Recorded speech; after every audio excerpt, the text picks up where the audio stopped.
আজকের রেসিপি সয়াবিনের মালাইকারি। তো চলুন চটপট করে দেখে নিই। নমস্কার, কেমন আছেন সবাই? আর এক মধ্যবিত্ত গৃহবধূ চ্যানেলে সকলকে স্বাগত জানাই। তো বন্ধুরা, আমরা তো অনেক কিছুর মালাইকারি খেয়েছি, তো আজকে চলুন হাড় ছাড়া মাংসের মালাইকারি খাওয়া যাক। মানে এই যে সয়াবিন, তো সয়াবিনটা আমি সুন্দর করে ভিজিয়ে রসটা চিপে নিয়েছি, মানে জলটা চিপে নিয়েছি। আর এই যে নারকেল কুড়ে নিয়েছিলাম, এটাকে একটু পিষে নেবো, মশলা করেছিলাম তার মধ্যেই নিয়ে নিয়েছি। এবার চলুন নারকেলটা পিষে নিই। এবার দিয়ে দেবো নারকেলে একটু জল, তাহলে না দুধটা বেরোবে না। এখনকার নারকেল এত শুকনো।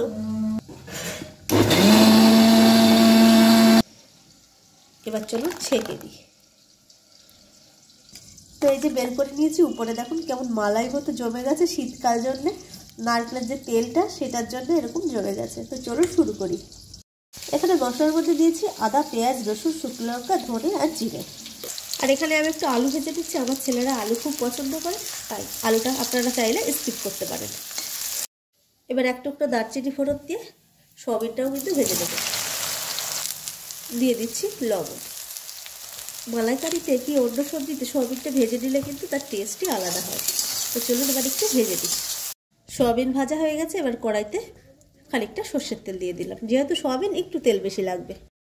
তেল গরম হয়ে গেছে, এবার এই যে জিরে আর গরম মশলা এটা ফোড়ন দিয়ে দেবো। ফোড়নটা হয়ে গেছে, কুচিয়ে রেখেছিলাম একটা পেঁয়াজ, এটা দিয়ে দিলাম। পেঁয়াজটা আবার ব্রাউন হয়ে গেছে, এবার এই মশলাটা দিতে হবে।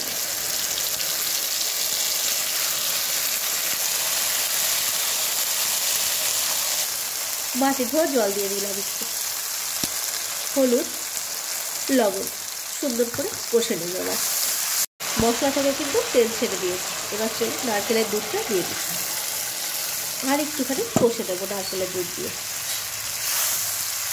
চিংড়ির মালাইকারিতে যেমন টেস্ট হয়, এটা কিন্তু কম কিছু হবে না টেস্ট। অবশ্যই কিন্তু অনুরোধ রইলে ট্রাই করবেন। আর ধনে গুঁড়োটা কিন্তু এতে মাস্ট। নারকেলের দুধটা একটু ফুটে এলে এবার আমি দিয়ে দেবো এই সয়াবিন আর এই যে আলুটা। এটা দিয়েও কিন্তু আমি একটুখানি কষিয়ে দেবো। এই দারচিনিটা দেওয়ায় কিন্তু সয়াবিনটা থেকে অসাধারণ সুন্দর গন্ধ বেরোচ্ছে। আপনারা কিন্তু অবশ্যই একবার ট্রাই করবেন। ভাত, রুটি, পরোটা সব কিছুর সঙ্গে কিন্তু অসাধারণ লাগে। বেশটা কষা হয়ে গেছে, এবার চলুন দিয়ে দিই জল। যেহেতু মালাইকারি সেহেতু জল বেশি একটা লাগবে না, একটু মাখো মাখো হলেই হবে। এটাকে চলুন 5 মিনিটের জন্য ঢেকে দিই। তো বন্ধুরা, 5 মিনিট পরে আমি ঢাকনাটা নামিয়ে দিয়েছি। এবার চলুন একটু ঘি দিয়ে দিলাম। ঘি গরম মশলা দিয়ে নামিয়ে দিই। ঘিটা দিয়ে একটুখানি নাড়াচাড়া করে নেব। আর গরম মশলাটা যেহেতু আমার ভাজা গরম মশলা বলতে জিরে আর গরম মশলা পেস্ট করে রেখে দিই। টেস্টটা কিন্তু অসম্ভব সুন্দর হয় ওতে। তো এবার গরম মশলা দিয়ে আর কিন্তু ফোটাবো না। চলুন গ্যাসটা অফ করে দিই। এবার গরম মশলা দিয়ে দেবো। গরম মশলা দিয়ে দিলাম। চলুন এবার নামিয়ে নিই। তো বন্ধুরা, আমি নামিয়ে ফেলেছি। দেখতেই পাচ্ছেন কতটা অসাধারণ হচ্ছে। খেতেও কিন্তু দারুণ টেস্ট। চিংড়ির মালাইকারি থেকে কিন্তু কোনো অংশে কম না। তো চলুন আজকের মতো এটুকুই। আবার একটা রেসিপি নিয়ে আপনাদের সামনে চলে আসবো। আর ভাত, রুটি, পরোটার সঙ্গে একেবারে জমে যাবে। তো টাটা।